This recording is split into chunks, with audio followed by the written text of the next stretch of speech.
அடுத்த 2 சாங்கும் வந்து திருமூலர் வந்து ரொம்ப ப்ராக்டிக்கலா ஆ நம்ம அது எவ்வளோ 5 சென்ஸும் பவர்ஃபுல்லு. அது எப்படி வந்து ஹியூமன் பீயிங்கோட கண்ட்ரோல மீறினதுன்றத ரொம்ப அழகா சொல்லியிருக்காரு. ரொம்ப அவர் வந்து ஒரு மாரி நம்மளால செய்ய முடியாத ஒரு விஷயத்த நீ செஞ்சே ஆகணுன்ற மாரி சொல்லாம, அவரு உணர்ந்து நம்மளும் வந்து அத புரிஞ்சுக்கணுன்றதுக்காக அந்த 2 சாங்கும் சொல்லியிருக்காரு. ரொம்ப நல்லாயிருக்கு அது. அத இப்ப சொல்றேன் நானு. "அஞ்சும் அடக்கு அடக்கு என்பர் அறிவிலார். அஞ்சும் அடக்கும் அமரரும் அங்கில்லை. அஞ்சும் அடக்கிய அசேதனமாம் என்றிட்டு, அஞ்சும் அடக்கா அறிவு அறிந்தேனே." ஃபர்ஸ்ட் லைன், "அஞ்சும் அடக்கு அடக்கு என்பர் அறிவிலார்." அதாவது அறிவு இல்லாதவங்க தான் இந்த 5 சென்ஸையும் அடக்கியே ஆகணும், அடக்கணும், அடக்கணும்னு சொல்லிக்கிட்டே இருப்பாங்களாம். கடைசியில என்ன சொல்ல வர்றாரு, நீ அத அடக்கணும்னு சொல்றதே வந்து அறிவு இல்லாதவங்களோட பேச்சுன்னு சொல்லிட்டாரு. ஏன்னா, அந்த மாதிரி வந்து யாராலயும் பிராக்டிகலா வந்து டோட்டலா வந்து எல்லாத்தையும் கண்ட்ரோல் பண்ண முடியாது. சப்ரஸ் பண்றது தான் அவர் இங்க சொல்றாரு. சப்ரஸ் பண்ணுனோம்னா, அது இன்னும் வந்து ரொம்ப ஃபாஸ்ட்டா வரும். ஒரு பந்த வந்து அழுத்தி தண்ணிக்குள்ள வந்து நம்ம புடிச்சு அடக்கணும்னா, அது திரும்பி வரும்போது, அந்த பந்து இன்னும் ஸ்பீடா எப்படி வெளில வருமோ, அதே மாரி தான். எதையாவது நம்ம ரொம்ப அடக்கணும்னு நெனச்சோம், சப்ரஸ் பண்ணணும்னு நெனச்சோம்னா, அது இன்னும் ரொம்ப ஃபோர்ஸ்ஃபுல்லா தான் வெளில வரும். இது வந்து உலக நியதி. அந்த அழகா வந்து அவர் வந்து இதுல சொல்லியிருக்காரு. அறிவில்லாதவங்கன்னா யாருன்னா, பிராக்டிகலா புரிஞ்சுக்க மாட்டேங்கிறாங்க. ஒரு பிராக்டிகலா வந்து ஒரு ஹியூமன் பீயிங்கால என்ன பாசிபிள், என்ன பாசிபிள் இல்லன்றது தெரியாம, இம்பிராக்டிகலான அட்வைஸ் குடுக்குறவங்கள அறிவில்லாதவங்கன்னு சொல்லியிருக்காரு. 2 "அஞ்சும் அடக்கும் அமரரும் அங்கில்லை."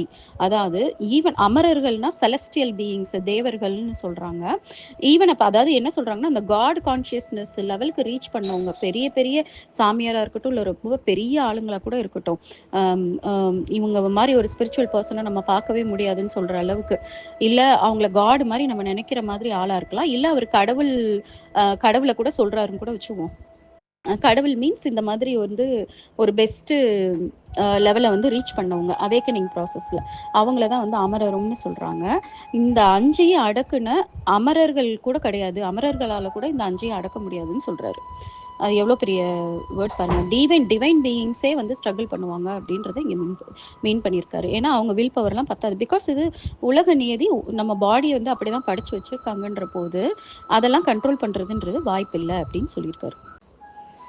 "அஞ்சும் அடக்கிய அசேதனமாம் என்றிட்டு" அப்படின்னு சொல்லியிருக்காங்க. அப்படின்னா, இப்படி அந்த 5யும் சப்ரஸ் பண்ணிட்டாங்க அப்படின்னா, அவங்க வந்து ஒரு அசேதனம்னா, ஒரு உயிர் இல்லாத, உணர்வு இல்லாத ஒரு பொருளா மட்டும் தான் இருக்க முடியுமாம். ஒரு நான் லிவிங் பீயிங்ஸ் மாதிரி.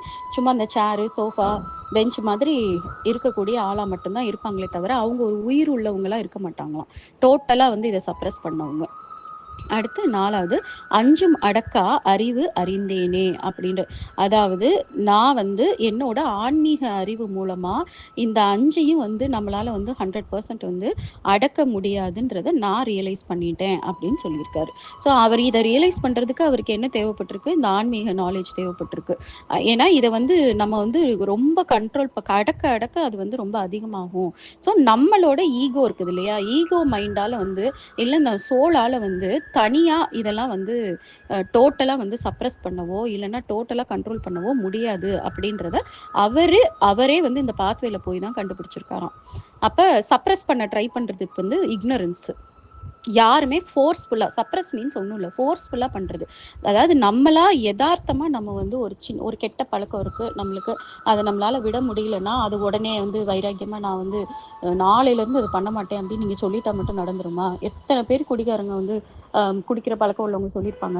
இதுதான் லாஸ்ட். அவங்க நிஜமாவே தான் சொல்லுவாங்க. இதுதான் லாஸ்ட். இனிமே நான் குடிய தொடவே மாட்டேன்னு தான் சொல்லுவாங்க. ஆனா அடுத்த நாளு அவங்களுக்கு தெரியும். அவங்க சென்சஸ் அவங்க கண்ட்ரோல்ல இல்ல. அவங்களால முடியவே முடியாது. போய் குடிச்சிருவாங்க. ஸோ மனசு இருக்கும். வார்த்தையில பயங்கரமா பேசுவாங்க. ஏன் பேசுறாங்கன்னா, அவங்களுக்கு தெரியல. சென்சஸ் எந்த அளவுக்கு பவர்ஃபுல்லு. அது வந்து நம்ம பாடியிலருந்து நம்ம சுத்தி உள்ள எல்லாத்தையுமே அது கண்ட்ரோல் எடுத்து, நம்ம எல்லாமே சேர்ந்து ஒரு 1000 பேருக்கு நடுவுல எதிரா நம்ம ஒருத்தர் மட்டும் போராட முடியுமா? முடியவே முடியாது. நம்ம சோல் வந்து அவ்ளோ பவர்ஃபுல் கிடையாது. அப்ப அந்த இடத்துல இறைவனோட துணை இருந்தா மட்டும் தான் நம்ம வின் பண்ண முடியுமே தவிர, நம்மளால தனியா பண்ண முடியாது. அதனால தனியா நான் வந்து எப்படியாவது அடக்கி காட்டுறேன்ற மாரிலாம் ட்ரை பண்ணாதீங்க அப்படின்றது தான் இதுல வந்து அவர் சொல்லியிருக்காரு. நெக்ஸ்ட் சாங்ல "முழக்கி எழுவன மும்மத வேழம் அடக்க அறிவின்றும் கோட்டையை வைத்தேன் பிழைத்தன ஓடிப் பெருங்கேடு மண்டி கொழுத்தன வேழம் குலைக்கின்ற வாறே." ஸோ முழக்கி எழுவன மும்மத வேழம் அப்படின்னா முழக்கினா பயங்கரமா ரோர் பண்ணி பயங்கர வைல்டா எந்திரிக்கிற மும்மதம். மும்மதம்னா நம்மளோட ஈகோ, நம்மளோட அந்த லஸ்ட்டு, நம்மளோட கோவம் மாதிரியான கெட்ட விஷயங்கள். ஓகேங்களா? அதான் மும்மதம்னு சொல்றாங்க. நான் அப்படின்னு நினைக்கிறது. லஸ்ட்னா டூ மச் ஆசை. எல்லாத்து மேலயுமே வந்து ஆசை, அட்டாச்மெண்ட் எல்லாமே. ஆங்கர்ன்றது அது வந்து நெகட்டிவா வந்து எப்படியாவது நான் அடைஞ்சே தீரணும். எனக்கு எப்படியாவது வேணும் அப்படின்னு நினைக்கிறது. அந்த 3 கலந்த பைத்தியம் புடிச்ச ஒரு வேலம்னா எலிஃபண்ட்.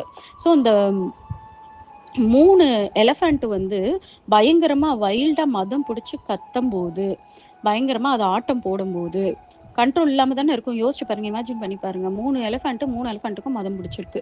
அத நம்மளால ஏதாவது பண்ண முடியுமா? அதுவும் காட்டு எலஃபண்ட், வைல்ட் எலஃபண்ட்ன்னு சொல்லியிருக்காங்க. அப்ப 2வது லைன்ல அடக்க அறிவென்றும் கோட்டையை வைத்தேன். அத அடக்குறதுக்கு அவர் வந்து பயங்கரமா அவரோட விஸ்டம், அவரோட இன்டெலிஜென்ஸ், அவர் நாலேட்ஜ், ஏன்னா ஸ்பிரிச்சுவலா நெறைய லேர்ன் பண்ணி எல்லாம் தெரிஞ்சு வச்சுட்டாங்க. ஓகேங்களா? எனக்கு தெரியும் எல்லாமே. இதெல்லாம் வந்து இப்ப நீங்க தெரிஞ்சுக்கிட்டீங்கல்ல, அது மாரி தான் அவேர்னஸ். இது எல்லாமே வந்து சென்சஸ், இது நான் கிடையாது. என்னோட சோல் வேற. இது எல்லாம் நான் இல்ல. அதனால இத நான் எப்படியாவது அடக்கியே தீருவேன்னு சொல்லி, தன்னோட ஆன்மீக அறிவு, தான் படிச்ச அறிவு எல்லாத்தையும் யூஸ் பண்ணி அவர் என்ன பண்ணியிருக்காராம், ஒரு கோட்டைய கட்டியிருக்காராம். அத அடக்குறதுக்காக. ஓகேவா? அதுதான் நான் வந்து அடக்க அறிவு என்னும் கோட்டையை வைத்தேனே அப்படின்னு சொல்றாரு.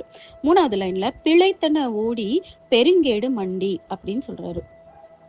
அது என்ன ஆகுதுன்னா, அந்த அந்த எலஃபண்ட் வெளியில போக முடியாதபடிக்கு ஒரு கோட்ட கட்டியிருக்காரு. சரியா?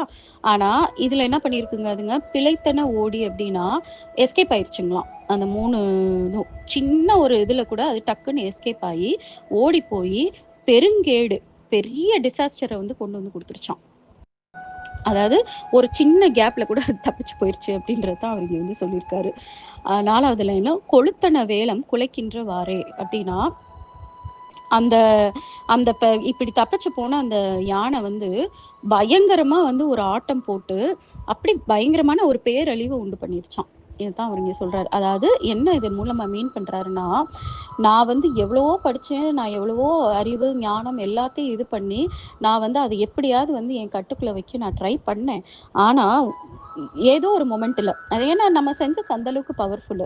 நீ எவ்வளோ பெரிய பெரிய ஒரு டிசிப்ளினான ஒரு முனிவரா இருந்தா கூட, உனக்கு ஏதாவது ஒரு வகையில ஏதாவது ஒரு வீக்னஸ் உன்னையே அறியாம இருக்கும். அந்த வீக்னஸ் வழியா நீங்க வந்து நம்ம வந்து ஃபால் ஆயிருவோம். நம்ம ஃபால் ஆன பிறகு அது என்ன பண்ணும்னா, ஒன்ஸ் ஃபால் ஆயிட்டு அந்த சென்சஸ்க்கு அடிமையாகி ஏதோ ஒரு தப்பு பண்ணா கூட, அந்த தப்போட கர்மாவோ, இல்லன்னா அந்த தப்போனால நம்மளுக்குள்ள நடக்கக்கூடிய சேஞ்சஸோ, நம்ம மனநிலையில இருக்கக்கூடிய சேஞ்சஸோ, நம்மளோட என்டையர் லைஃபையும் டிஸ்ட்ராய் பண்ணிருமாம். நம்மளால அதுக்கப்புறம் நம்ம கண்ட்ரோல் எடுக்கிறதுன்றது அவ்ளோ கஷ்டமாம். இத வந்து அவர் வந்து மனுஷன் ரொம்ப ஃபீல் பண்ணி சொல்லியிருக்காரு. எப்படி இருக்குன்னு பாத்துருங்க. அவர் என்னலாம் வந்து கடந்து வந்தாருன்னு தெரியல. அவர் வந்து தன்னோட ஆன்மீக அறிவு மேல ரொம்ப பயங்கரமான ஒரு நம்பிக்கை வச்சிருந்திருக்கலாம். பயங்கர ஒரு ஹோப்போட இருந்திருக்கலாம். இல்ல நம்மளால எதையுமே சாதிக்க முடியும். எதுவுமே நம்மள வந்து கண்ட்ரோல் பண்ணாதுன்னு நெனச்சிருந்திருக்கலாம். அப்ப அவருக்கே தெரியாம அவரோட ஏதாவது ஒரு வீக்னஸ் வந்து வெளில வந்து, அந்த வீக்னஸ்க்கு அவர் வந்து அடிமையாகி, அதுக்கப்புறம் அது அவரோட லைஃப்ப வந்து டிஸ்ட்ராய் பண்ணியிருக்கலாம் ஏதோ ஒரு கட்டத்துல. அதத்தான் அவர் வந்து ஃபீல் பண்ணி சொல்லியிருக்காரு. ஸோ இது வந்து நான் உங்களுக்கு ஏன் இந்த 3 சாங்ஸ் வந்து இன்னைக்கு நான் சூஸ் பண்ணியிருக்கேன்னா, அந்த சென்சஸோட பவர ஃபர்ஸ்ட்டு உங்களுக்கு தெரியணும். அதுக்கப்புறம் என்ன பண்ணாலும் நம்மளால வந்து அத கண்ட்ரோல் பண்ணவே முடியாது. நம்ம இறைவன் இல்லாத நம்ம. ஓகேவா? நம்மளால கண்ட்ரோல் பண்ண முடியாது. ஈவன் நம்ம எவ்வளவோ முயற்சி பண்ணி நம்ம பண்ணாலும், ஒரு சிங்கிள் கேப் கிடைச்சாலும், அது வந்து அதோட வேலைய காட்டிரும் அப்படின்னு சொல்லியிருக்கேன். ஸோ இது வந்து ஒரு ரியாலிட்டி. சென்சஸ கண்ட்ரோல் பண்றதெல்லாம் நம்மளால முடியாது. அத வந்து ஃபோர்ஸ் பண்ணிக்காதீங்க. ரியாலிட்டிய அண்டர்ஸ்டாண்ட் பண்ணுங்க. நீங்க கண்ட்ரோல் பண்ண உங்களுக்குள்ள நெறைய வந்து நெகட்டிவிட்டீஸ் தான் ரொம்ப அதிகமாகும். நெகட்டிவ் எமோஷன்ஸ் தான் அதிகமாகும். அப்ப நீங்களே பார்க்கலாம். நான் ஏதாவது ஒரு விஷயம் எனக்கு பிடிக்கல. நான் அத ஸ்டாப் பண்ணணும்னு நெனைக்கிறேன். ஆனா என்னால முடியல. அப்பதான் ரொம்ப அதிகமாகுது அப்படின்னு தோணுதுனாலே, நீங்க உடனே என்ன பண்ணணும்னா, அந்த ஃபோர்ஸ் பண்றது ஸ்டாப் பண்ணிறணும். நீங்க என்ன பண்றீங்களோ பண்ணிக்கிட்டே இருங்க. அது என்ன மாதிரியான தப்பா இருந்தாலும் சரி, பண்ணிக்கிட்டே இருங்க. ஓவர் த ப்ராசஸ் இறைவனால மட்டும் தான் மாத்த முடியும். அது எப்படி பண்ணலாம் அப்படின்றத நான் நாளைக்கு வந்து சாங்ஸ்ல சொல்றேன். ஓகே. Thank you all.